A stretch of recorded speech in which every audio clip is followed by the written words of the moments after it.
Pernahkah kamu merasa ada sesuatu yang mengawasi dari sudut ruangan?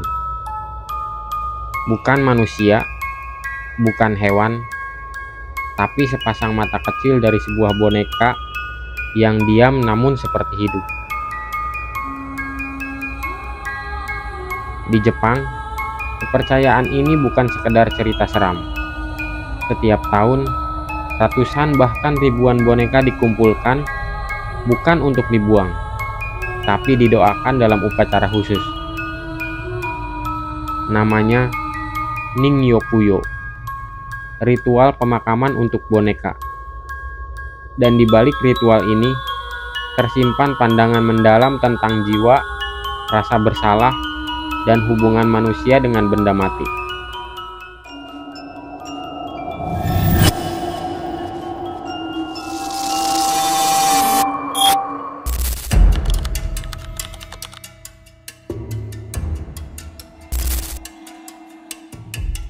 Ningyo berarti boneka. Kuyo adalah upacara doa untuk arwah. Gabungkan keduanya, dan kamu akan menemukan tradisi unik di Jepang. Upacara untuk mengantarkan kepergian boneka-boneka yang sudah tak digunakan, namun dipercaya menyimpan sesuatu. Di beberapa kuil seperti kuil Awashima di Wakayama atau Meiji Jingu di Tokyo, masyarakat datang membawa boneka, dari yang rusak, usang, hingga yang dianggap berhantu. Mereka tidak dibuang begitu saja. Para pendeta akan membacakan doa, kadang dengan dupa menyala, dan boneka-boneka itu akan dibakar secara ritual agar rohnya bisa beristirahat dengan tenang.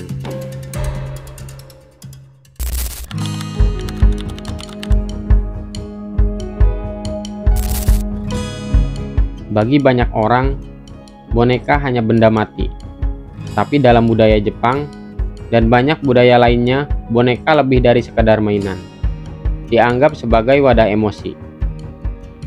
Anak-anak bermain, tertawa, bahkan menangis bersama boneka mereka. Sebagian orang menggantungkan harapan, cinta, atau kesedihan dalam boneka tertentu. Lama-kelamaan muncul kepercayaan boneka yang terlalu lama disimpan, apalagi dilupakan, bisa menyimpan jiwa atau energi. Dan jika dibuang sembarangan, bisa membawa sial.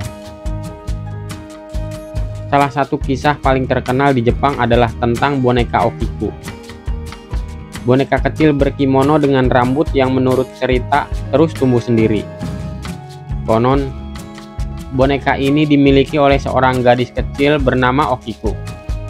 Setelah sang gadis meninggal, keluarganya menyadari rambut boneka ini terus bertambah panjang. Hari ini, boneka Okiku masih disimpan di kuil Manenji, Hokkaido. Rambutnya dipangkas secara rutin oleh para pendeta, dan anehnya, rambut itu terus tumbuh kembali.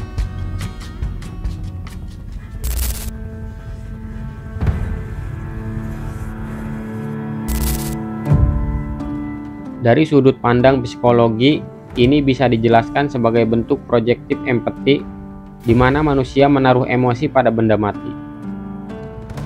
Ketika boneka menjadi simbol kenangan, kehilangan, atau trauma masa lalu, maka membuangnya tanpa berpamitan bisa menimbulkan rasa bersalah yang dalam. Tradisi seperti Ning-Yoku-yo hadir bukan hanya karena kepercayaan goib, tapi juga sebagai mekanisme penyembuhan emosional.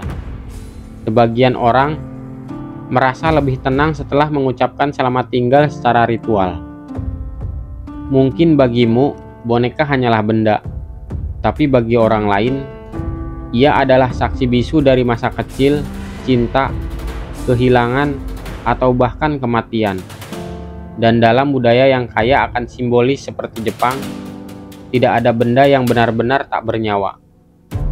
Setiap tatapan kaca, setiap senyum kaku, bisa menyimpan cerita yang tak kita tahu. Jadi, lain kali kamu menemukan boneka tua di sudut ruangan, jangan langsung dibuang. Karena mungkin dia juga punya perasaan.